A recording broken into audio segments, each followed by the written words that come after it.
So indeed, good morning everybody, and welcome back from the weekend. I hope you had a lovely weekend, and I hope you had a chance to get outside maybe and play with some friends or meet up with some other people. Of course, staying within our rule of 6, which we have to do outside of the school building. Now, well done getting through. This is our final week of term here before we break for the half-term break. And I know it's been a week of very different things, and a whole term actually of doing different things because of the way that we've had to do everything since we got back. But I hope that you've managed to get through and that you have succeeded in being amazed at just how resilient you have been. And it's that I'd like to focus on this morning, this idea of reflection. I'd like you to take some time to think back over the last 7 weeks and all the things that you've achieved, whether you've amazed yourself, whether you've been able to show that you've been hugely resilient in adapting to all the different things we've had to do, like shorter lunch times, eating in your classrooms, only playing with the children in your class, keeping your toys to yourselves, and all those things that we've had to put into place. And reflection is an important thing because it's a time where we can look back, and sometimes we forget to look back. And we don't always look at the things that we've been able to achieve because we're always looking to the next thing. We're looking to the next thing to do or the next thing to learn. And sometimes we need to stop and just take account of what's been going on. And you might find that you're truly amazed at what has been going on. Because maybe over the last 7 weeks, you've been amazed at how much you've carried on with your reading, or as we can see here in this log, how many books you've read, and maybe you're amazed at how many you've read. Or maybe it's about learning new words or new phonics or new sounds. Maybe you've done something around reading that you just thought, wow, I'd never thought I would do that after being out of school for so long, and now I'm back again. I've truly amazed myself. Equally, it might not be reading, it could be maths that you've amazed yourself in, around your numbers or your multiplications or your times tables. Maybe that's something that you felt amazed at in the last 7 weeks when you stop and think about it. Maybe it's something in physical, maybe it's something you've done in PE where you've been truly incredibly like, wow, I never thought I was going to do that, or work on this circuit, or I'd never been that fit. Maybe it's those types of things that you would stop and think about. It could be like these Year 1 children, that you've been amazed at how well you've been doing with your computing and how hard you've been working on those things. Maybe it's something like that something is of interest to you that you thought, wow, I've missed that, I haven't been able to do that at home, and so it's been great to be back in school learning those new skills. It could be something you've been doing that was just accidental, like the artwork maybe, where you've given something a go out of school and tried something new for the first time. Maybe it's hula hooping on the playground or looking out for your friends, or something else that you've done to be kind or to be thoughtful with your friends out on the playground. It could even be something as simple as, wow, there go my Velcro shoes, and in come the laces, and here's me learning how to tie my laces for the first time. A really important skill, and those of you who are older and know how to do it, you will remember just how wonderful it is that first time you learn to tie your own shoelaces. And they're all important things, they're all things that we need to be able to do, and they're important that we stop and remember we couldn't do them before, and now we can do them. And it could even be as something very important to yourself. Here we've got Jacob, who was showing me his braille cards that he'd made. He was going to take them home and he was going to help teach his mum how to do it. And of course it could be something that you've done to help somebody else. Maybe that's what you have been amazed by. Something that you've done to get somebody else involved or interested in the things you're doing, and not necessarily something for yourself. There could be lots of things that you could think about that you've achieved over the last 7 weeks. And of course where you have, it may well have led up to you being able to enjoy golden time and take part in all those wonderful things that you get to do on a Friday, because you put all the hard work in on a Monday to a Friday lunchtime. And then you get that chance, of course, to go and celebrate how wonderful you have all been. So I want you to take a moment now. I'm going to ask your teachers to just pause the video, and I'm going to get them to just ask you, what would you look back on? How would you reflect on this last 7 weeks? And what would you be proud of? What would you be amazed by what you've achieved for yourself or for somebody else? So have a pause now and have a discussion around the things that you've been truly amazed by. Take a moment now to reflect.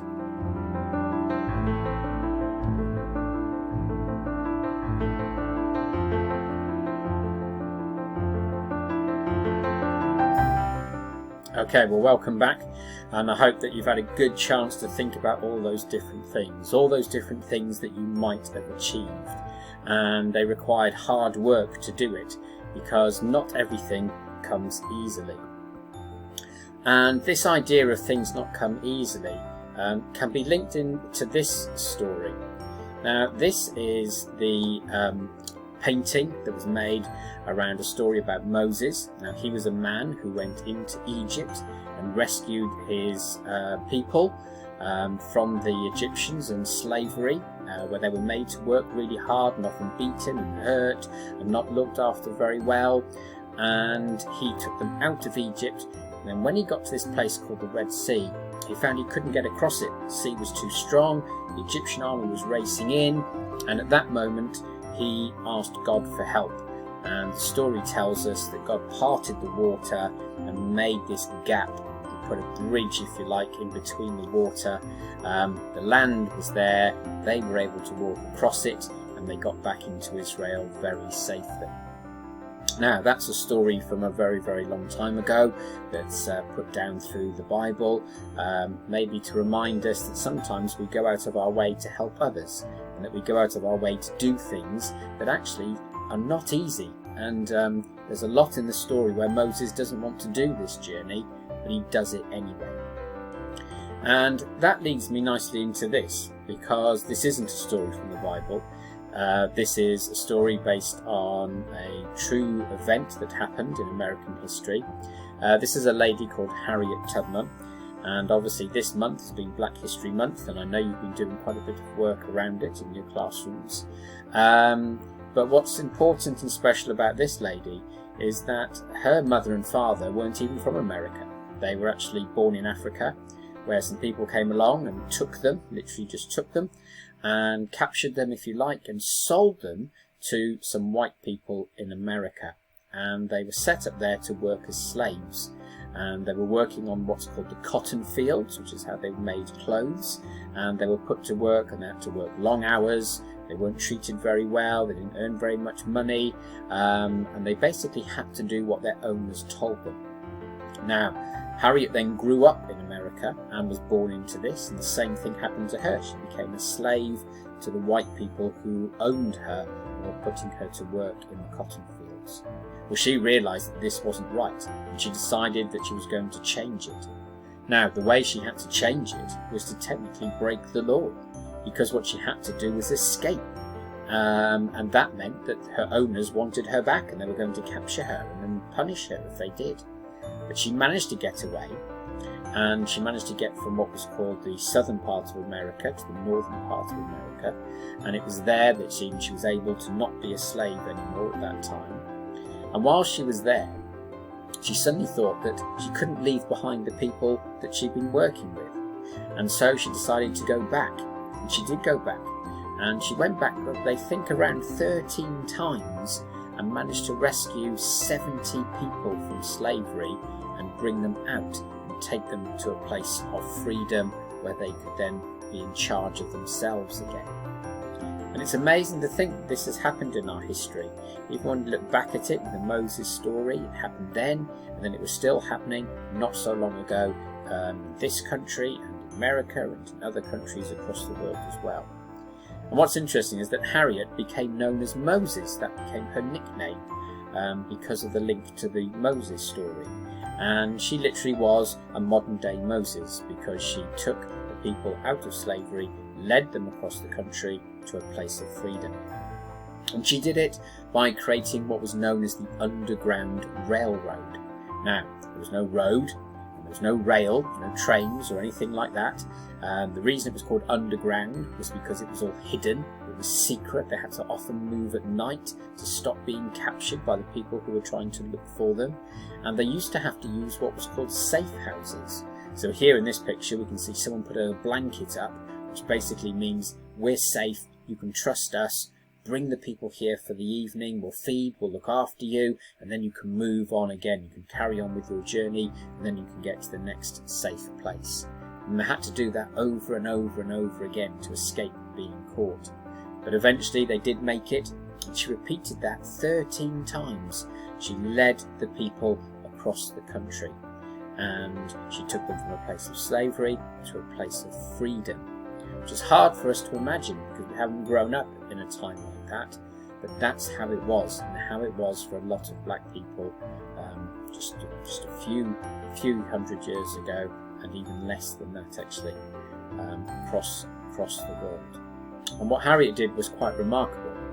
She's known for the work that she did, and she always says in her biography that she felt she maybe could have just done one more journey, but she got old and it was much harder for her to do it. But she showed real resilience, and she showed real perseverance, and that real try again attitude. Now, that leads me into John Agard. He's a black poet, came to England in around the 70s, to the UK, not born here, grew up here, and what he did was he captured a lot of ideas that were around at the time about what was unfair in the world and why things were hard and why things were difficult. But he also said something really important, and it was this. He said, humour breaks down boundaries. It topples our self-importance. It connects people. And because it engages and entertains, it ultimately enlightens. And what he was saying is that actually, through humour, you can get across a very important message, a very harsh message sometimes, it has to be said. And if you wrap it up in humour, people will come to it because the humour brings them in, and then it makes them think about the message behind the poem or the writing or whatever it is you're talking about. And John Agard is a very, very good poet and a very good writer, and actually the poem I'm going to share with you actually isn't one of his humorous ones, but it is an excellent poem. It's called Building Bridges, and we're going to hear him actually read his own poem now.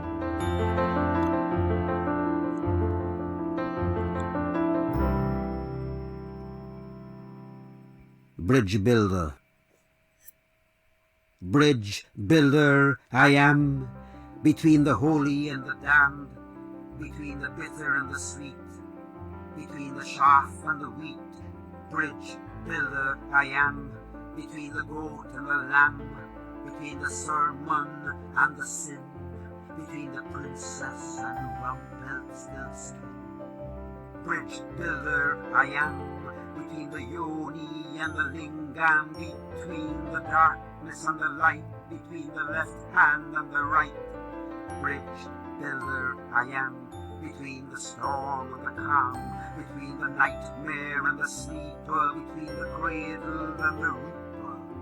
Bridge builder I am, between the hex and the hexagram, between the chalice and the cauldron, between the gospel and the gorgon. Bridge builder I am, between the serpent and the one, between the hunter and the hare, between the curse and the prayer. Bridge builder I am, between the hanger and the hanged, between the water and the wine, between the pearl and the swine. Bridge builder I am, between the beast and the human, for who can stop the dance of eternal balance?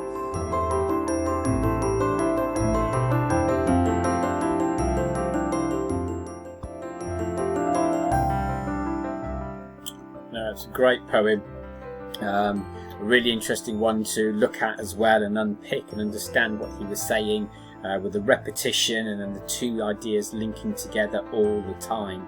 And for those of you in the older years, it's a really good one to try and understand what he's saying and how does he get it across. For some of you, you'll be thinking, is it just a poem about bridges?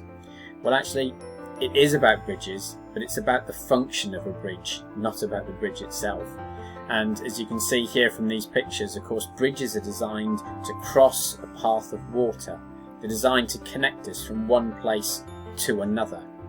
And John Agard in his poem isn't talking about a physical bridge. He's not talking about actually building a bridge, but he's talking about being the person who links two ideas together or brings two people together. Just in the way that Moses would be seen as the bridge between his people and the slaves of Egypt and getting them home safely to Israel. In the same way that Harriet would be seen as the bridge between getting the slaves out of South America, travelling across the country using the safe houses, and then getting them to freedom in North America. And that's what he's talking about. He's talking about whether you're someone who gets in the way. Are you somebody who likes to put people down? Are you somebody who likes to not be very thoughtful to others? Or are you someone who's willing to take a risk? Are you someone who's willing to speak up? Are you someone who's willing to turn around and bring two groups together and make them friends? Or are you someone who likes to create enemies and to create things where things are not very happy or peaceful? So he's asking you, which camp do you fall in? Are you a bridge builder? Or are maybe someone who likes to destroy, take them apart and destroy them so that people cannot link together? It's a great idea and a great poem, especially as we think about this time at the moment with Black History Month taking part. Because the question is, are you a bridge builder? And you don't have to do a big thing, it could be a very small thing. And actually, as this term has gone on, I've been talking very much about different people from history and all the different things they've done that either have had an impact on us now in this time, or things that they did which were incredible in the time that they were alive. And I want you to have a think about that. Think, where would you fall into this? For instance, would you say that you were someone who would to care and would look after other people, just like Florence Nightingale did and just like Mary Seacole did? Is that where you would be? Is that the type of thing that you would do?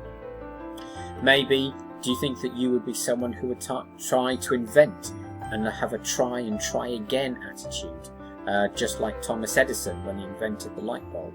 Is that who you might be and the way that you might be when you're in school? Maybe for you it would be about trying to be brave and help others, just like Grace Darling did. Maybe for you it would be to be thoughtful and kind, like when Diego, the runner, if you remember, who let the English athlete take third place because he thought he deserved it more than he did, just because of a simple mistake. Which person would you be, and how have you shown that over the last 7 weeks?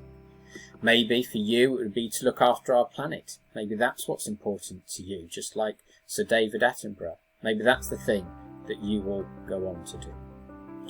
Maybe for you it'll be to help keep everyone fit, just like Joe Wicks did throughout the whole of the lockdown. Maybe for you it's going to be about speaking up for other people, just like Felicia Kwaku did during the lockdown around black and minority ethnic groups, and the need to let people know the impact that COVID was having. Maybe that's who you would be like. And maybe you'll be like Harriet Tubman. Maybe you will be there to help others and not tolerate racism, just like she did. Or maybe it would be to use your words to guide others, just like John Agard did. It doesn't matter which one that you are thinking about. They're all important and they all have their place, just like you do. You all have your place, and you all have the things that you now look back on it that you're good at, and how you can use those to make the world and our school and where you live a better place in general. And when we listen to people like this and we hear about them and we discover their stories, it often leads us into an important word. And that important word is hidden behind here, and you might already be thinking what it is, that when you see somebody you think, do you know what, I'm going to try and be like that. I'm going to try and be like that person. And when we do that, we might say that actually what we have been is this.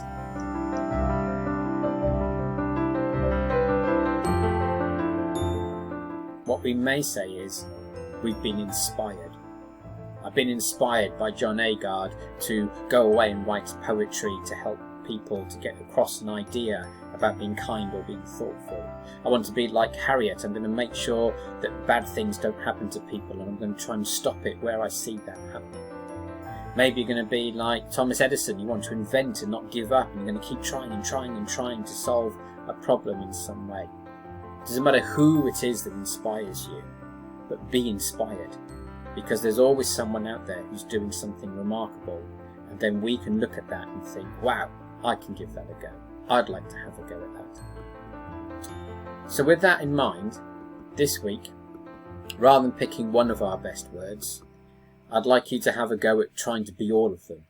To be inspired, and then to be brave, enthusiastic and safe and thoughtful, so that in Friday's assembly we can celebrate a great range of them to end this term. So we'll have some braves and we'll have enthusiastics, we'll have some safes and we'll have some thoughtfuls, but maybe because you've been inspired by these wonderful people that we've been looking at over the last 7 weeks.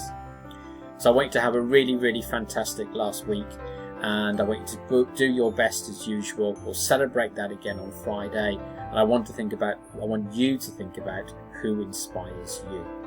So have a lovely week, everybody, and I will catch up with you all again on Friday to find out what you've been up to. Okay, bye for now.